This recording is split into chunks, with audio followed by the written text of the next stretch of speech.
Hello,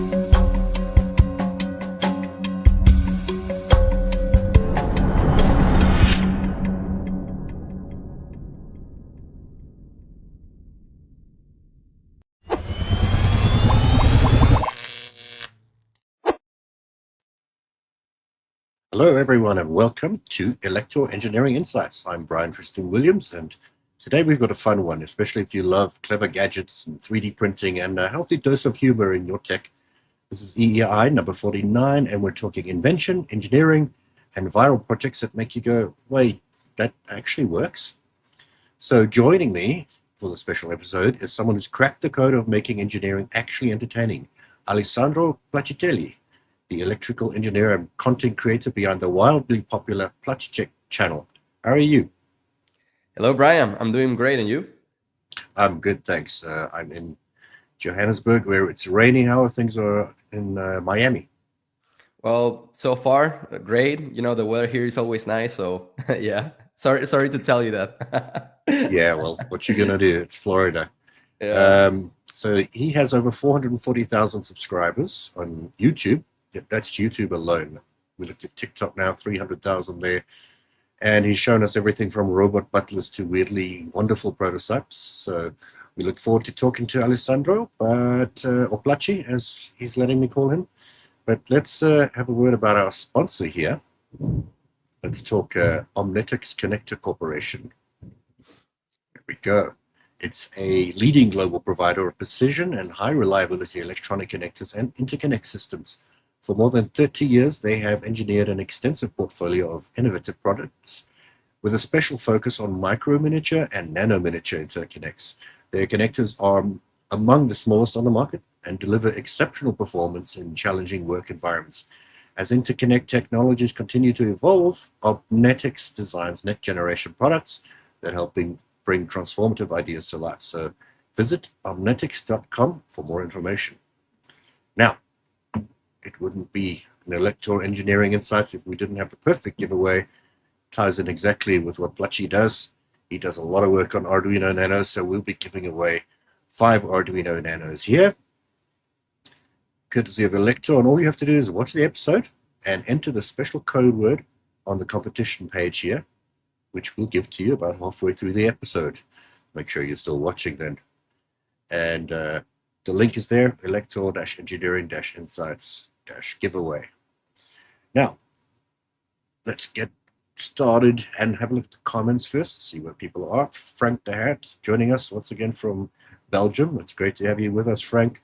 We've got North Carolina, USA. We've got Chartres, France, Torino, Italy, Greece, the Netherlands, South Wales, Scotland, Belgium. So, yeah, a nice global audience. Special shout out to Adan Menkes because he's from South Africa, where I'm sitting at the moment as well. So thanks to everyone for joining us. As usual, drop your questions in the comment section, and the good ones will come up on screen, and we will try and challenge Placi to answer them. Okay, now it's you and me again. Perfect. You are so popular. Let me bring up your channels here. 444,000 on YouTube. You've got a great website with a lot of projects, PlatiTech.com. And of course, we've got your TikTok with 300,000 followers, 322,000 on Instagram. So I guess what I would ask you is how your background in electrical engineering led to PlatiTech. Well, basically, I would say I started PlatiTech when I was still in college. I was majoring in electrical engineering. I was in my sophomore year. And before starting all of this, I actually had taken a few classes in programming, 3D modeling, circuit design. And, you know, all of that information, all of those specific topics that I learned there, I would say that gave me the foundation to what I do right now, which is basically electronics projects with a little touch of comedy. And I am very, very grateful to have been able to study engineering. I feel like it definitely helps you, you know, develop things that you wouldn't be able to otherwise. So yeah, I would say that my background definitely helped me create all of these crazy projects. Yeah, and a lot of challenge here. Let me bring up the screen again. a lot of challenging projects, a lot of shorts, which obviously works well across TikTok and YouTube. And you're just going crazy. How long does it take to make a video like this? I mean, that's a short, yet very amusing one that you made. Sorry about the animal cruelty with the plastic rat there, but yeah, it looks like a lot of production time goes into these videos, even though they may be short. Yeah, no, definitely. For example, that specific one that you're seeing there, that's actually from a long form video that I did, the last one that I posted. But usually when it's another type of project, like a simpler one, it usually takes me maybe a day to think of the idea, another day to develop the prototype, to program it, and then another day to actually record it and edit it. So I would say for a short, even for a simple one, it would take me at least 3 days, which is something that tells you about this specific niche, that is not only put a camera in front of you and just start talking. No, you need to actually build stuff, you need to prepare it very well. So yeah, for shorts usually like 3 days. For long form projects could take me up to 6-7 weeks. Wow. Well, I don't feel so bad then, because even for an unboxing video, it can take me many hours just to get it all right. So, No, and definitely. I would ask you about the challenges of making engineering entertaining, which is what we're doing here on the show, but it doesn't seem like much of a challenge to you. You've got a knack for it. Well, at the beginning, it definitely was, because so when I started PlatiTech back in college, as I told you, uh, the only thing that I did was like basically create the project from scratch, and I would post what I was doing after the project was completed. So it was basically a walkthrough. Okay, so this is what I made, this is what it works, this is how it works, and that's it. Not even like DIY instructions. So at that point, it was basically like a hobby, and people would watch it, my friends would watch it, but it was not something that would go viral at all. Like my views were absolutely terrible. So after I started doing content creation as like a full-time job, I started experimenting and was like, okay, what can I do? Maybe I can like throw the DIY instructions so people would like it more. But at the end, what worked better, what worked best, is putting like a funny twist at the end of my video. So at the beginning, they would say, okay, this guy is like creating some kind of Arduino project with like an LCD display, some LEDs, a buzzer, whatever. But then at the end, they would realize, okay, no, this is actually like a funny video. What he's building is something that is not practical at all, but it has like a funny purpose. And I would say that's definitely like what helped me like reach the amount of subscribers and views that I have right now. But at the beginning, it was definitely like not easy for me. So it's something that it took practice and a lot of like understanding my audience. Yeah, well done on that, because you certainly come across as a natural now. What is interesting, unlike many other YouTubers, if I look at your video section, you've only got 7, and you place a lot of emphasis on shorts, where I've heard other people say don't waste your time on shorts, and yet it's working very well for you. How did you settle into this ratio? So basically, I started like when back in college, I was doing like long form videos, which I like deleted from my, or I actually put private from my YouTube account because they did not reflect like my current style. But after that, I just started doing shorts because I thought it was like a better way to actually get better at content creation, because you can produce more videos, you can create more projects in less amount of time, and you can get more feedback. So that's why I started doing like short form videos. I would say it was like from 2022, like ends of 2022, up to like ends of last year, that I was just focused on shorts. But then I realized um, I feel like I have built a really good audience. And I feel like I can start doing like the type of projects that actually make me feel fulfilled again. So I said, okay, you know what? I'm gonna like maybe stop doing too many shorts. I'm gonna start focusing on long form videos now, but with the style that I cultivated doing shorts, which is funny twists on my videos, or maybe an easygoing way of approaching my projects. But yeah, I would say for short form videos is a great way to build your audience. It's a great way to get followers.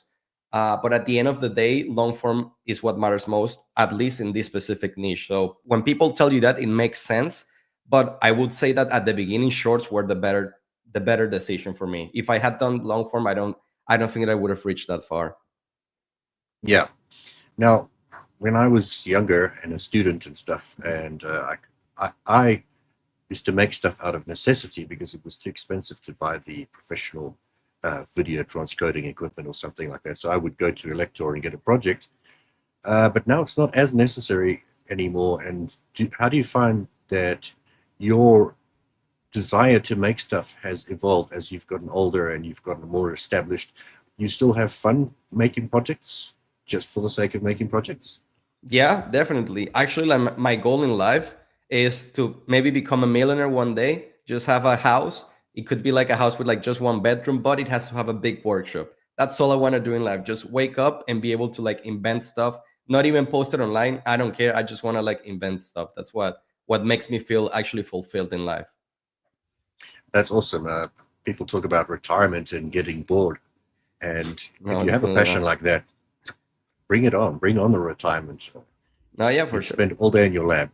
Even for like vacations, I would say like for me, I can take maybe a maximum a 2 week vacation. After that, I'm like, okay, yeah, I'm done with this. I just want to start like working, build something. Yeah, I tend to take gadgets on vacation, so I've got something to play with, cameras or Okay, drones or that's something. another level. That's another level. Yeah. Got a good question here from Scott Coppersmith. What software do you use to edit and produce your videos? So for short form videos, which I've always edited in my phone, I'd never edited a short form video on my computer. I feel like it's a waste of time. Like too much process for like the same outcome. For short forms, I use CapCut, which is free. And I still pay like the premium thing because it's only like $10 a month, and it gives you like many advantages, like you auto captions, other things I don't remember, but it gives you like some advantages. And then for computer, I use for long form videos, I use Wondershare Filmora, which is it's a software that I used when I was little, when I used to like create videos for fun, like playing video games when I was like 12. And that's the software that I was using back then. And then when I went back to creating long form videos, I was like, okay, that's the software that I knew. I started using it again and I liked it. So I stay with that one. I know a lot of people use like iMovie or like DaVinci or Sony Vegas. I don't know, many other difficult ones. But for me, Filmora has worked great so far. Filmora. Mhm. That's a surprising answer. I expected you to go over the pros and cons of DaVinci Resolve and Premiere Pro. Yeah, no, But I haven't used those ones. I feel like when I was little, like I felt that they were like too complicated, and then I didn't have the like after I tried Filmora again, I saw it was like good enough. I didn't have like the necessity of trying like Premiere or iMovie. I don't know. yeah, I used to use PaintShop Pro back in the 90s, and it took a lot of work for me to move over to Photoshop, because once you get settled in, you get very comfortable with knowing exactly how your software works. Exactly. Question from Arif. Excuse me if I'm mispronouncing your name, but do you do research before to decide which content to be published to get the most viewers? Uh, I would say that research is what I did before I actually found my style. Like after I nailed the tech comedy aspect, before I was like, creating many different types of videos. I would say that was my research, just like publishing and getting bad feedback. And now I would say maybe just analyzing my previous videos and just seeing which one like performed the best. I was like, okay, maybe like this one, which is like a fly catcher, did well. Okay, I can do something similar to that. But usually, from what I've learned too, the same joke doesn't go well if you do it like a second time. So at the end of the day, like doing research, like it's not that useful because you still need to be creating like new content, like new stuff. And sometimes it can go well, sometimes it can go bad. But once once you're comfortable with your own style, I feel like you can post like almost anything, it's gonna go well. Yeah, that certainly helps speed things up when you're comfortable with your style, because you know where you're going. You sort of have a roadmap in your mind of Yep. how you will start and finish. Quick shout out to Baltic Lab, Sebastian. He's one of our previous guests on the show, so nice that our guests are watching. I hope you do the same, Plachi. And I'm going to add TikTok to the stage. I took it down because it's a bit distracting, but this is some of your most viral stuff. I mean, look at that, 1,035 posts. What surprised you the most, I guess I would ask you, in terms of virality?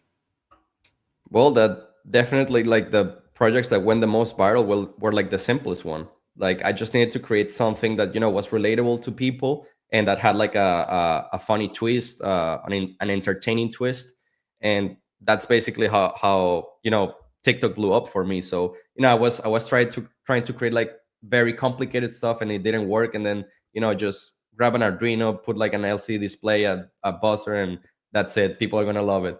It's like it's kind of, I don't know how to describe it. It's kind of like great, but it's also like disappointing at the same time, because then you say, okay, so the things that you put the most work in like don't really go viral. Yeah. Which I feel like that only happens to like short form videos, but for long form, I would say that doing like like complicated stuff, like cool stuff, it's definitely gonna pay off. Like those two worlds are too different, I would say. Cool. And you've got 2 videos here on diets, and you don't look like you have any problem with diet. I could use some of these tricks, perhaps. Just mute this. Yes, some of these are really Rube Goldberg contraptions. Open the food cupboard and 2 knives juggle at you. So humor is an important aspect to your channel. It's part of your brand. I mean, with this flycatcher, 867,000 views, and they're not even real flies. You can see that you're faking it. No, I don't want to get canceled. I don't know if I use a real fly. Well, first of all, I don't know how to catch a real fly, and then if I use a real fly, then I'm probably gonna get canceled by all the people who are gonna say, "Oh, that's like animal cruelty." Yeah, well, what you gonna do? They have rules in place, and with such a wide footprint that you've got on Instagram, on TikTok, on YouTube, it's I'd say it's over 1 million people. Do you get reached out to a lot? Can you keep up with your audience reaching out to you? I receive so I have a Discord channel where like people actually like ask me questions there, and I can like get in touch with people. So if you're watching this live stream and you're not on my Discord, like just go ahead and join it. The link is in my YouTube bio. But other than that, like I would say like I can keep up with my audience there. Like I always answer questions, have a lot of fun there, and get a lot of like DMs too. But usually I cannot respond them because it's like a lot of people, and many of them are like, "Hey, can you help me with my project?" And I'm like, "No, I cannot help you. Like I'm literally super busy." But if you join my Discord, like there are many, many, many people who are there and like can help you too. So yeah, that's basically the way how like I try to keep up with them. Great. And as Blatchy said, the link is in his YouTube bio. I'm not going to read it out, but I hope you can see it there. Let's have a look at the comments. Thanks to Scott Coppersmith for sharing the URL for Filmora, which Blatchy uses. And totally untechnical question, but why the Venezuela flag on the wall? Oh, that's a great question, actually. So I am from Venezuela. I was born and raised in Venezuela. I lived all my life there up until when I was 17 years old. So I did high school there. And then after that, I came to the US, and that's when I studied college. I went to Penn State University, and then from Penn State University, I came to Miami. I'm currently 25 years old. So, 24. I'm going to be 25 this year. But I've been here 8 years already. So that's why I have the flag. I am actually from Venezuela. Cool. So Penn State to Florida. Did you move down for the weather? Yeah, actually, that was one of the reasons. Weather. Also, there are a lot of Latino people here. When I was back in college, I realized that 95% of my friends were Latinos. So I was like, this is my people. I feel very comfortable around them. So I said, you know what? I'm just gonna go to Miami. People here don't speak English at all. It's like everything speaks Spanish. So I love that the weather. It's like sunny almost all year. So yeah, that's why I moved here. Great. Well, Danilo, hope you got the answer you needed. Arif says, "Nice project, bro." Which one? Exactly. They're all nice. Now I'm going to go back to the rat catcher, because I want to ask about your 3D printing. I'm sure my audience is tired of hearing me say this, but I'm not very good mechanically. I can do the electronics, I can do the programming. I don't have a 3D printer, and I don't know how to make things with any kind of structural integrity. I should move in that direction, but I've got to justify the expense of buying a 3D printer. How did you learn both mechanical and electronic engineering? Well, mechanical. Well, if we're talking just about 3D modeling, I took a class in college that was like just an intro class because electronics didn't require you to take 3D modeling, but it was just one class. I learned the basics there, and then when I started doing projects back in college, they give you a free membership for Fusion 360, or well, I think now it's just called Fusion. So I just started like 3D modeling stuff there, and that's how I learned 3D modeling. And then for mechanical stuff, literally just like experimenting. I'm not gonna say I'm like an expert in mechanical stuff, but I would say I've come pretty far, and from the things I've learned, I think that I can do pretty useful stuff. But yeah, for mechanical stuff, mostly self taught.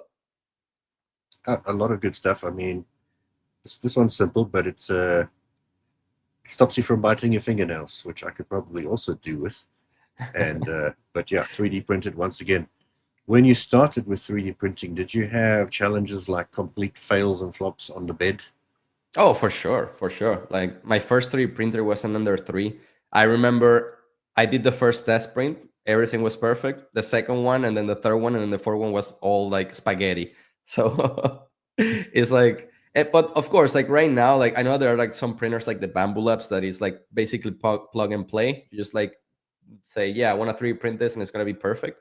But at the beginning, like when 3D printing was still like not that mainstream, you definitely had your challenges. You know, you had to look up on forums, hey, how can I stick the thing to the bed? And then people would recommend you, oh, use this glue or use like this specific type of material and or these settings for the printer. So yeah, the beginning was like it was really you would mess up very quickly. But right now, I feel like we've come really far in the technology, so now everyone can use it. Must have been so frustrating. You mentioned Bamboo Labs. Now, for someone like me, no experience with 3D printing yet, what do you reckon a good starter 3D printer would be? Well, actually, I've just had starter printers. I just had two printers my entire life, the Ender 3, which is already like a very outdated printer. And right now I have the Sobol SV06, which is actually not that expensive. I feel like you should be able to buy it, Brian. It's just like $200. You can even find it for cheaper if you get it used. And it's actually pretty good. The only thing you need to do is like use some regular bar glue on the bed, and the prints are gonna be amazing. Yeah, that one. Well, I don't know Okay. how much that is in dollars, but I'm guessing it's not that Well, expensive. divide by almost 20. So this would be about $250. Yeah, yeah, So that's what it costs. not too bad. Yeah, that's my local currency, the Rand. Sorry about that. Mm. Okay, so the Ender 3 and the other one you said was? The Sobol SV06. Yeah, I wouldn't recommend you the Ender 3. The Ender 3 is like very outdated, but the Sobol SV06 is perfect. That's the one I use. Okay, cool. I'll see And if I can find actually, it was recommended to me by people from my Discord channel. I was just asking, hey guys, I want to change my printer. It's already like absolute garbage. What would you recommend? And I told them, I'm thinking about like the Ender 6, I think it was. And they're like, no, bro, don't buy that one. Just get the Sobol. It's like a new brand. It's everyone is getting it. It's like super cheap and it works wonders. Because I feel like the Sobol actually uses the open source designs from Prusa. So you're kind of getting a Prusa for like, I don't know, 10 times less. Okay. Well, it doesn't Mm-hmm. look like it's available easily where I am because they're still giving me ads for Creality and Bamboo, but this is the Soval Yep. SV06. Yeah, and it's $200. Nice. Okay. Well, that's a good starting point. It's not $1,000. Mm-hmm. No, definitely. Maybe I'll take a closer look at this to upskill myself. Yeah, especially if you're doing like electronics projects. And I mean, for what I use it the most is for enclosures. So, Yeah. for example, I can give you a, for example, this right here is like a smartwatch that I built when I was in college. And like everything here, well, except for the wristband, is 3D printed. So it's like, you don't have any mechanical parts. It's just enclosures for like cool circuits that you can build. That's great. What Mhm. strap is that? Looks familiar. I On a don't know. It's watch. just like the strap is just like a cheap one that I found on Amazon. Okay, it looks like one of my polo watches. I don't know. So people are doing things the other way around compared to when I was younger. I used to design my PCBs to fit a specific enclosure that you would buy off the shelf. But nowadays you're designing the enclosure for the PCB, which is pretty neat. a much neater project than just a square box that you got from the electronics store. Mm-hmm. Let's say hello to a mutual friend of ours, Max Imagination. Hey Max, Says, how's it hey, going? great to see you live. I know And I great know to that see you, Max. Max was also featured in this podcast about a year ago, right? Yeah, and he also joined us at Electronica last year, November. So we had a couple of shows with him on as well. Amazing, amazing. No, Max is a great content creator, very smart. I told him once, like, hey, dude, I don't know how you can build like such complicated stuff in so tiny spaces. You know, like Yeah, such a smart guy, such a great content creator. exactly. And I mean, there seems to be a fetish for small things lately. DIY guy Chris was trying to solder the smallest LEDs he could find. I don't know if they were 0.6 millimeters or something aside, but Jesus. yeah. Oh, that And like Max, of stuff. course, makes tiny drones. Yeah, no, I don't like usually stuff like that. Like stuff that is very tiny gives me anxiety. When I'm trying to solder it, it just like my hand starts to like twig, you know. Well, yeah, I probably wouldn't try to solder stuff like that. I'd probably get a dev kit. But interestingly enough, at Embedded World, I don't know if you saw this, but Texas Instruments released what they called the world's smallest microcontroller. And it's like 1.3 millimeters squared. So it's smaller than an ant. If you Damn. drop it, sorry for you, but it has 8 little pins underneath it, not pins, but pads Hmm. underneath, and it's really tiny. It's smaller than the smallest surface mount resistor I've ever seen. Yeah, I think that I saw the like a YouTube video actually talking about that. I didn't watch it, but I did see this is the small microcontroller like a week ago. Yeah, so I would not try solder on there, but yeah, I'm an amateur working at home. So some more advice from Scott. He says the Snapmaker CNC/laser/3D printer all in one. That sounds like a fax scanner and a printer in old school terms. So, but it's an all-in-one, and Scott has the original model. That's interesting, Snapmaker. Scott.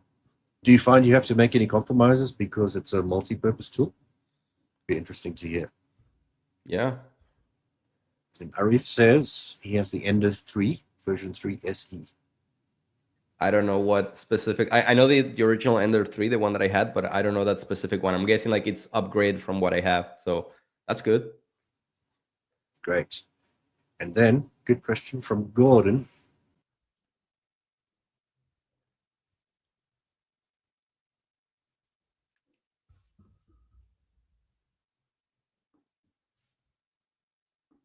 Hello?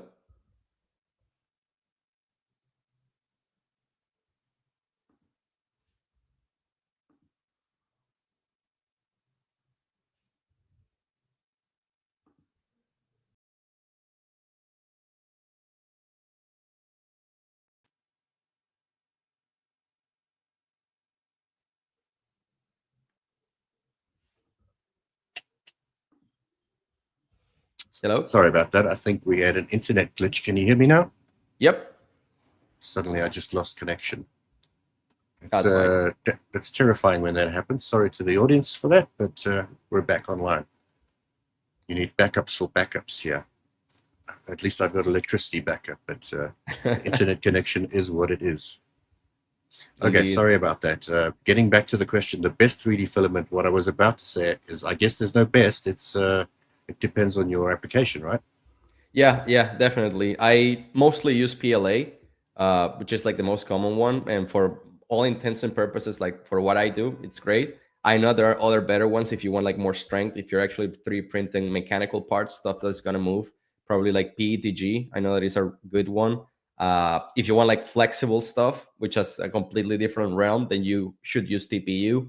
And then if you want something that is like extremely durable, I know there is nylon, but you need a specific 3D printer for that because I think that you have to print it at much higher temperatures. So yeah, it definitely depends on like what you're gonna use it for. Yeah, so I guess I would ask if I were to do an outdoor project, something like a bird feeder camera, what kind of plastic do you think would have the most ultraviolet resistance so it doesn't fall apart and crumble? Oof. Well, yeah, definitely don't use PLA because PLA can melt.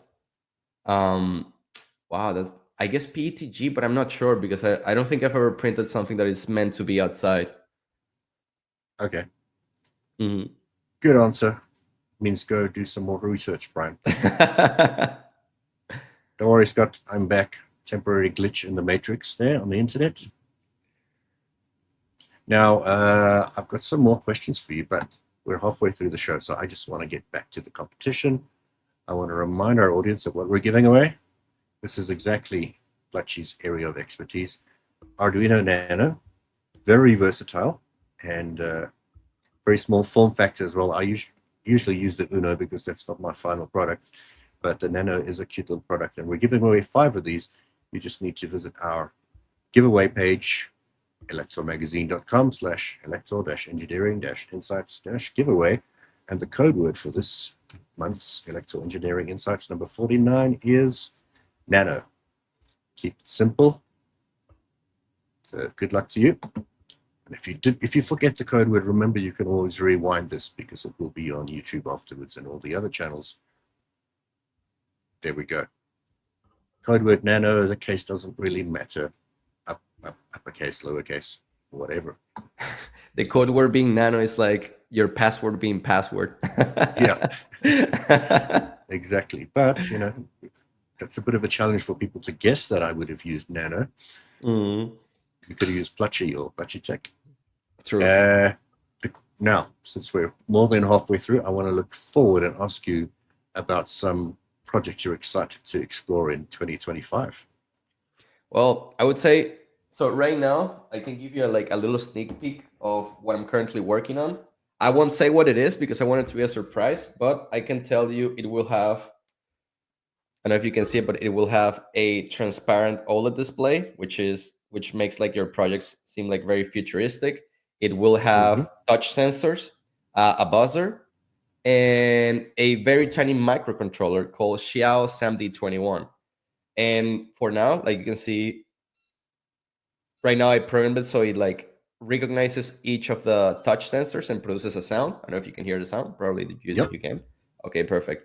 Yeah, so if I could give you like a little clue of what it's going to be about, is going to be something portable. It's going to be something for your entertainment, and it's going to be extremely, extremely cool. And I'm going to leave DIY instructions for people so they can replicate it, which is, this transition I was telling you about from short form content to long form. I'm still gonna keep my funny style, but now my videos are gonna be a little bit more like you're gonna be able to learn from my videos. I'm gonna tell you, this is stage 1. This is what I did. You can replicate it. If you need like the instructions, go to my Discord. So yeah, that's gonna be one of the first projects I'm gonna do. And then for the next one, which I already know what it is gonna be related to to instruments. It's gonna be a combination of art with instruments. So yeah, it's gonna be a really cool project too. That's great. I like to dabble in art as well, especially when I'm falling asleep at night. I think of cool things you can do with pixels and ways you can encode hidden information in fences or stuff like that. Now, that project you just showed me, is that the same display you used for this? Yep, exactly. That's really cool. Yeah, no, that display is like, fun fact, I actually bought the display 2 years ago. But since I was still doing like those short form videos that were like mostly funny, just for like entertainment, I didn't have like any real use for it. So I just had it in my shelf for 2 years.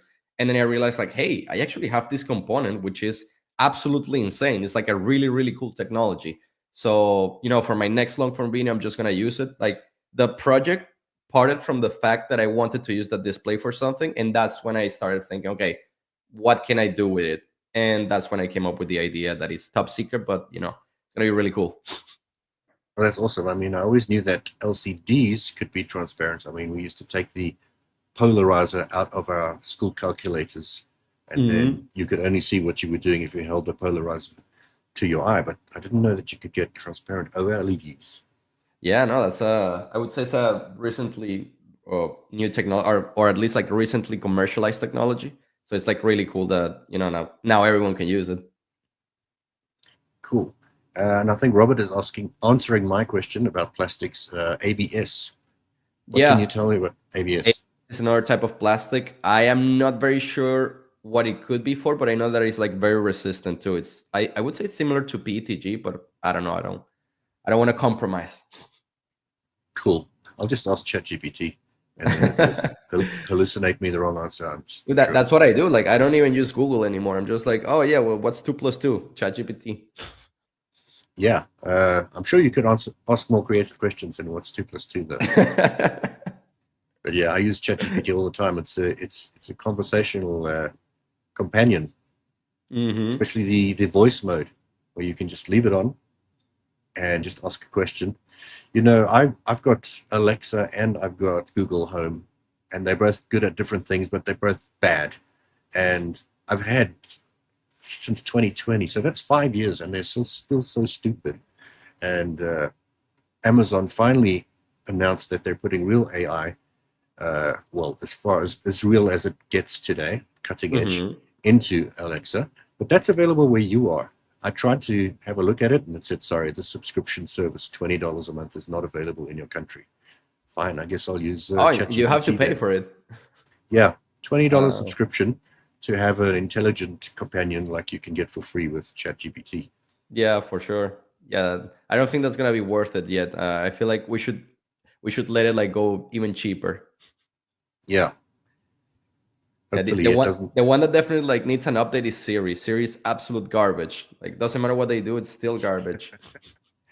Well, I haven't tried Siri because I don't have any Apple devices other than an iPod I lost somewhere a long time ago.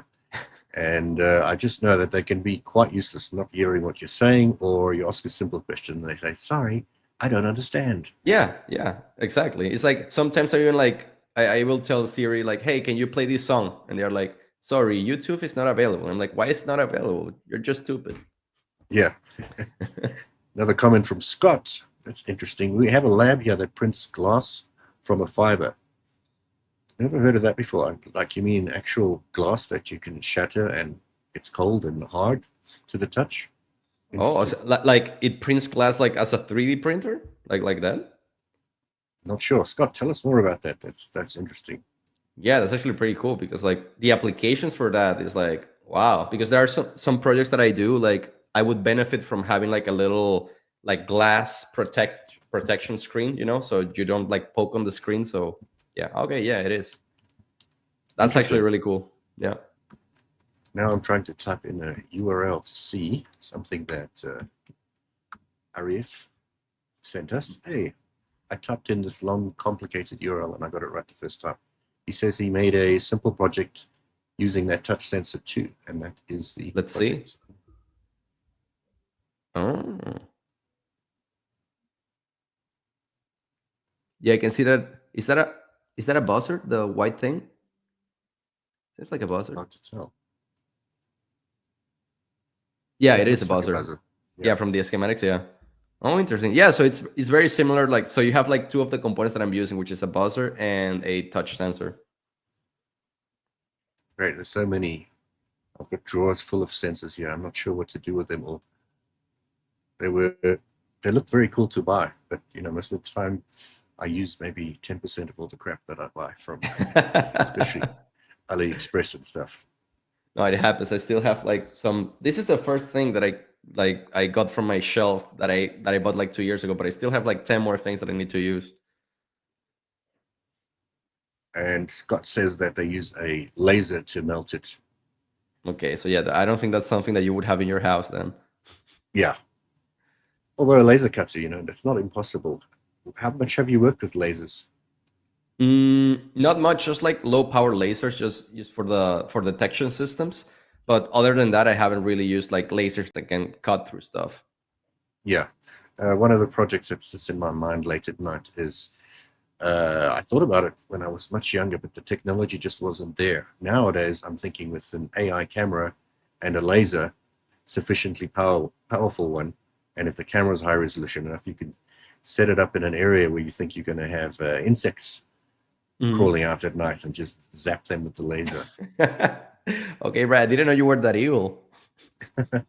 Well, I won't, for the same reason I wouldn't put it on YouTube without, it would have to be a fake fly, I guess, so that I also don't get cancelled. Yep. And in terms of teaching.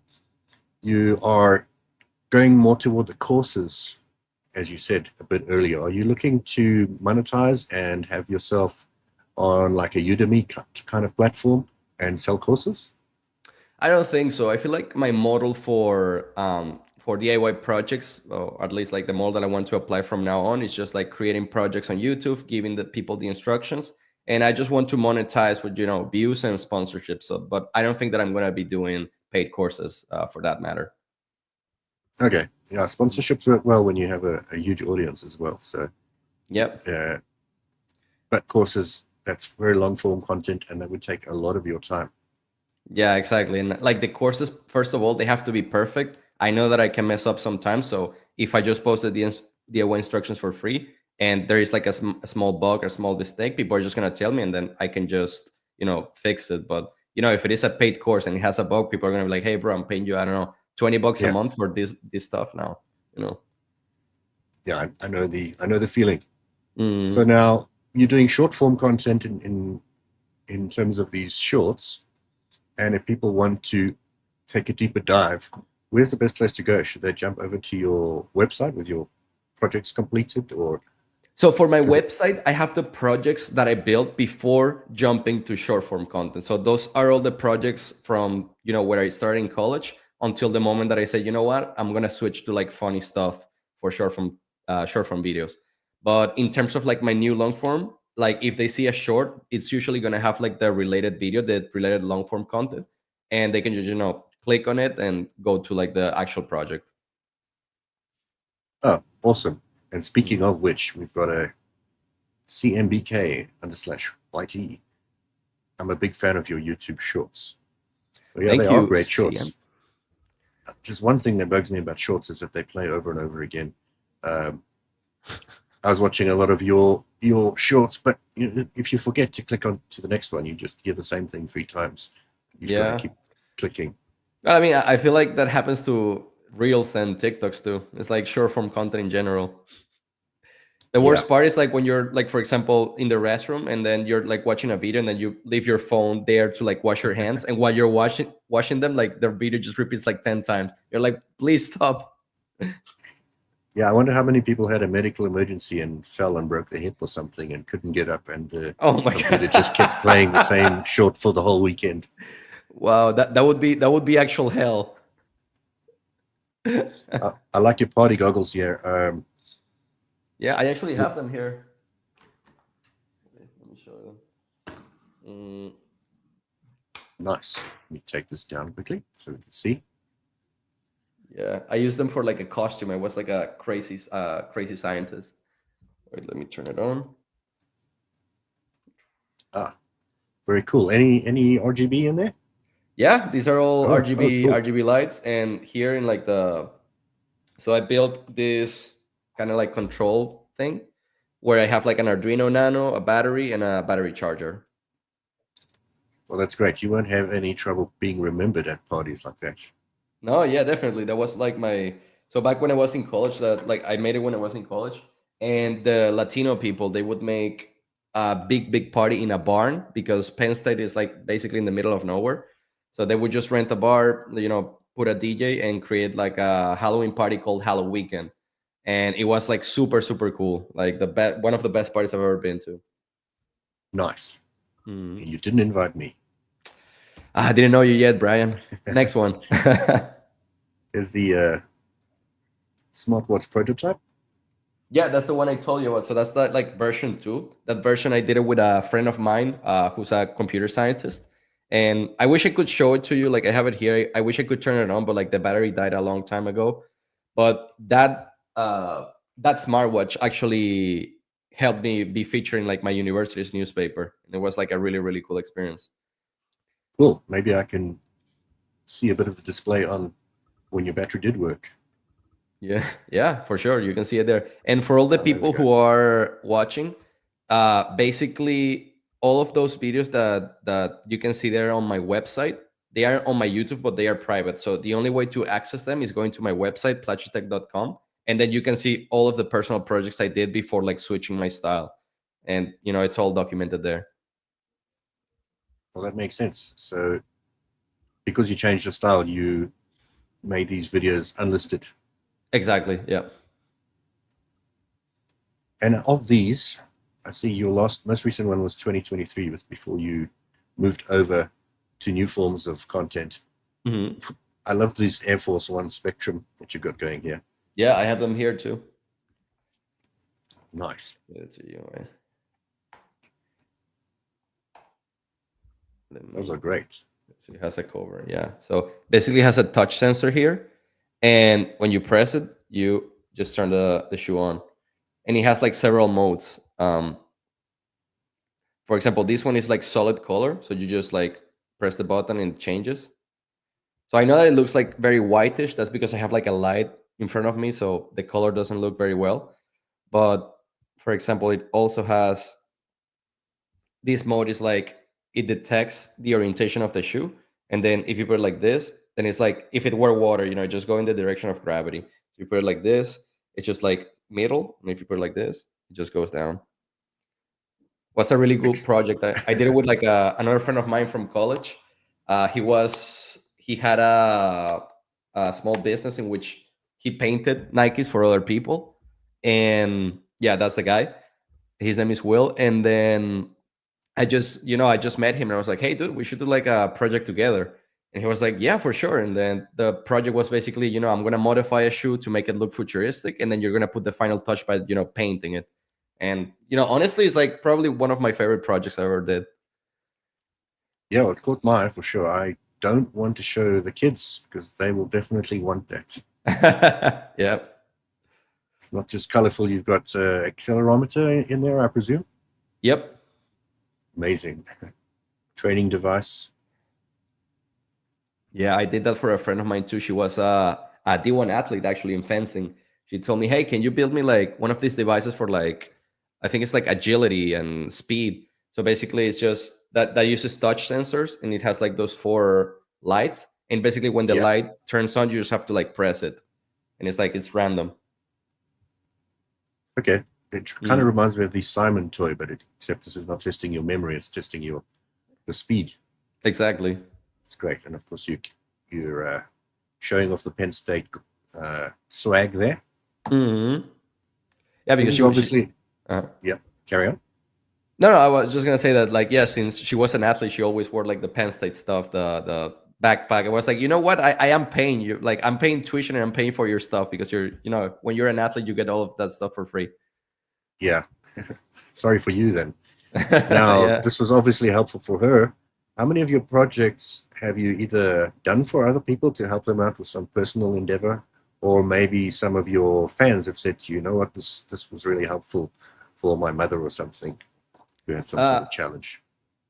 So for when I was in college, one of the projects that I can remember that was specifically for helping one of my friends is some like a specific RGB lights, like a little project I made for a friend of mine. She also had a cooking channel. I think she still has it. And she told me, hey, you know what? Like the microwave light, the one that you have on top of your stove, like it broke, it doesn't work anymore. So like, can you fix it? And I'm like, no, you know what? I can do something better. And I just installed like RGB LED lights with like a cool like control panel, also with touch sensor, so it would look like super futuristic. And yeah, like she loved it. So that's one specific project that I did for someone else.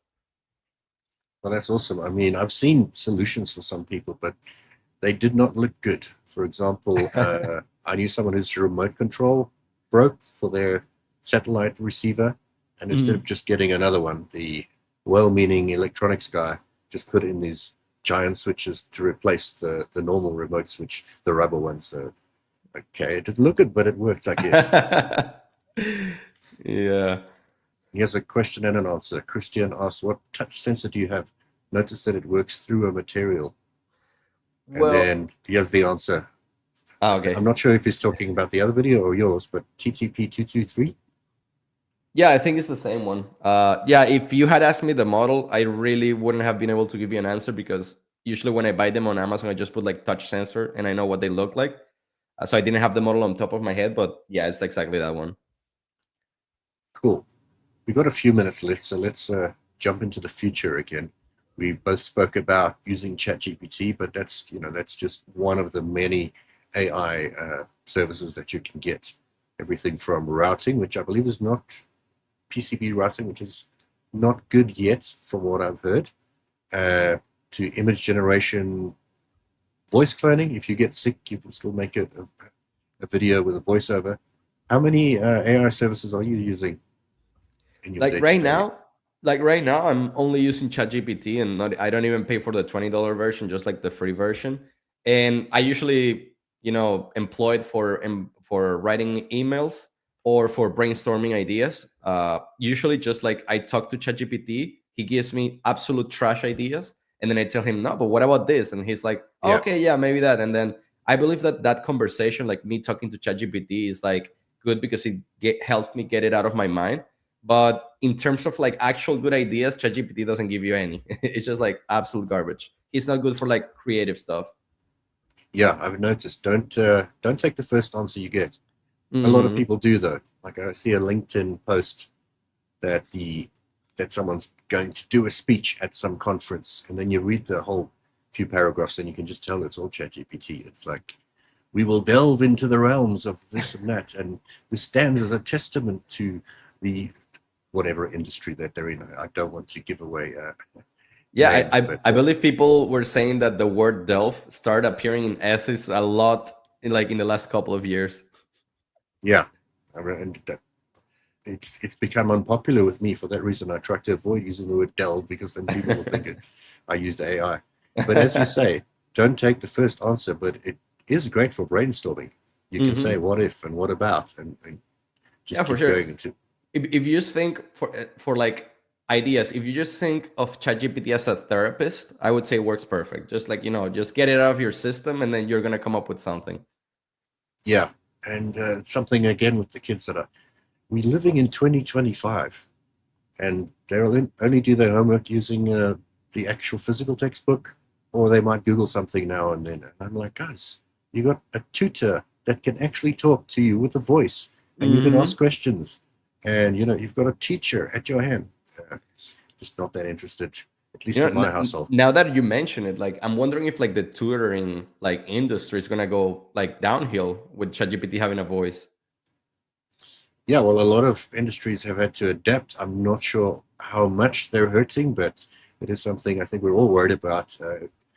Look, new technologies have come along all the time, like the car replaced horses mostly, but that's one new technology at a time. This is threatening to do a lot of jobs that people would Hmm. otherwise normally pay a human for, but they don't anymore. For example, you used to hire an illustrator.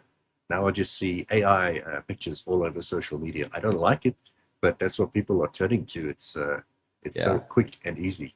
I mean, if it is like financially feasible, then people are just gonna use it. Yeah. Uh, Comment from Multiclab: ChatGPT's garbage helps a lot to more precisely express to oneself what it actually is that you want. And that's it's funny, but it's also true. It's like you Mm, have to say, no, but I don't want that. I want, you know, exactly. Yeah, he couldn't have said it better. yeah, perfect. A nice comment from Peter here. It says, really enjoyed the show and chat with guests. Will this be a regular feature in Electoral TV? Well, yes, we try to do this once a month, and this is show number 49. So please do join us again next month. We're already lining up and preparing for that. So yeah, just keep an eye on our website. Let me bring up the page. I know that you also interviewed every flavor of robot a couple of months ago, right? Yeah, Yeah, I actually met the guys from that team, and also super nice. They told me they went to open source. They presented like their etch a sketch. Super cool. yeah. I actually bought an Etch a Sketch because of them. Oh Like I wow, said, okay. I don't have a 3D printer yet, but their project inspired me to like get an Etch a Sketch for starters, and then let's see what I Mm. could do. But this is the ElektorEngineeringInsights page for the benefit of our last comment. And you can even scroll down to the bottom and see previous shows. For example, Plachi was saying, yes, we did interview every flavor of robot. We had many cool guests, including you, Plachi. So uh, thanks for helping contribute No, to I'm honored to be part of great the lineup. content. Yeah, and you know a lot of the people. You met every flavor of robot. You met well, you're friends with Max Imagination. I don't know if you've met in person. No, just virtually, but yeah. Cool. And then, of course, you know Great Scott. Yeah, I know him. Well, not personally, but I know his content. Yeah. So we've had a lot of those people. So for Mr. Parker, I would suggest check out our Elektor Engineering Insights page. There's a lot of older content, old but gold. So it never gets old. Yes, sir. And because it's not a short, it won't keep repeating every 1 minute. Exactly. No, and the good thing about like these interviews is like you get to meet like your favorite creators more in depth. It's like, oh, yeah, I didn't know that about him. For example, some guys don't know that I'm actually from Venezuela. That's cool that you can actually say stuff like that in here, and people get to know you better. Yeah. That's what I love about the show. There's more than one layer to you. Hmm. Speaking of layers, underneath all those layers in the shoe, did you use an Arduino? No, I actually used an ESP32, the not even the dev module, like the actual ESP32, and like made a custom made PCB for that. Great. Now, some Arduinos nowadays have ESP32s on them. Yep. Yeah. Could have seen Espressif as competition, but they dived in and used ESP32 on the Arduino. So that's good seeing the industry working together like that. Definitely. Like I believe like ESP32s like have huge advantages. First of all, they're super powerful, are dual core, have Wi-Fi and Bluetooth. Is like, everything you need. Yeah. I started early days with Espressif. I think it was 2015, and the chip available was the ESP8266. Mhm. And the documentation, half of it wasn't written. And Oh, wow. some of it that was written referenced functions that were not actually implemented on the thing. And I just ended up using a UART interface just to make it a Wi-Fi modem, basically, and leave the microcontroller to something real like an Arduino. But they've come a long way since then. Yeah, Espressif has I really believe blown like up. Espressif, like the ESP actually started for that, just for like internet stuff, but they weren't using it as a microcontroller. And then people Yeah, realized like, hey, this thing is actually very powerful. Why aren't we using it for that? yeah, exactly. I was using the Arduino IDE to program an Arduino to interface with the ESP, but now you can just program the whole ESP using the Hmm. Arduino IDE. And Yeah, for then sure. we got a couple of minutes to go. I want to ask you, we were talking offline about Black Mirror, the TV series. This is not a paid ad, but we both like the show, and it's coming back on the 10th of April. But it does cover a lot of dystopian views of AI and computers and technology. It's not exactly a happy outlook on the future. Are you positive about AI and all these changes and the downsides that we mentioned, that we're going in the right direction for the future? I believe we do. I do have a very positive outlook of AI. I believe that either AI is going to help us a lot, like to become a better society, to automate jobs and stuff that sometimes like people don't like to do, and that's good.